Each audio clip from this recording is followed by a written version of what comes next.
Hi అండి, welcome to my channel Sita daily vlog. ఎండలో దంచుకొడుతున్నాయండి, అందుకనే నిమ్మరసంలో కొంచెం సబ్జా గింజలు వేసి చేస్తున్నా అనమాట జ్యూసు. నిమ్మరసం తక్షణ శక్తిని ఇస్తుందండి, నీరసం కూడా రానివ్వదు కదా. సరే, సబ్జా గింజలో ఒక హాఫ్ స్పూన్ వేసాను అనమాట నిమ్మరసంలో. చూడండి ఎలా మెల్ట్ అవుతాయో మంచిగా. ఒక స్పూను వేస్తే 10 ఇంతలు ఉబ్బుతాయండి మంచిగా. చాలా మంచిది, ఒంటికి చలవ చేస్తుంది. ఎండాకాలం కొంచెం తాగితే వేడి తగ్గుతుంది అన్నమాట ఒంట్లో. ఎప్పుడన్నా ఒంట్లో బాగోపోయినా కొంచెం నిమ్మరసం తాగితే అన్నం తిన్నప్పుడు కొంచెం శక్తి వస్తుందండి మంచిగా. ఇలా పిండేసుకోవటమే. నాది చెక్క ఇరిగిపోయిందండి, అందుకనే చేత్తోనే పిండేస్తున్నాను అనమాట. మీకు ఎంత పులుపు కావాలో అంత పిండుకోండి. మీ టేస్ట్ తగ్గట్టు పంచదార వేసుకొని మిక్స్ చేసుకొని గ్లాస్లో పోసుకోవటమే.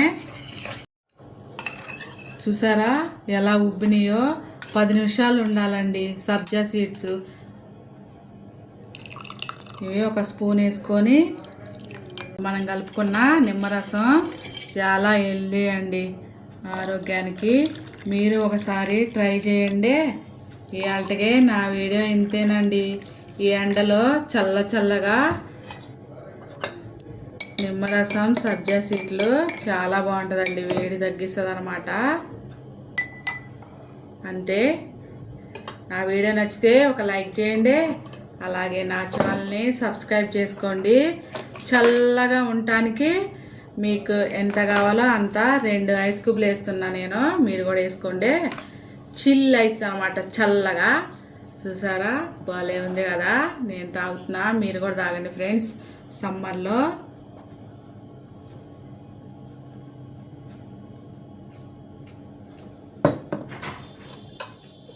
సూపర్గా ఉంది. పులుపు చాలేదండి, కొద్దిగా నిమ్మరసం పిండుకుంటున్నా. మీరు కూడా చక్కగా ఈ ఎండలో మధ్యాహ్నం చిల్లవండే మంచిగా. సరే, రెడీ నిమ్మరసం సబ్జా సీడ్స్ జ్యూస్ అనమాట. ఉంటా ఫ్రెండ్స్, బాయ్.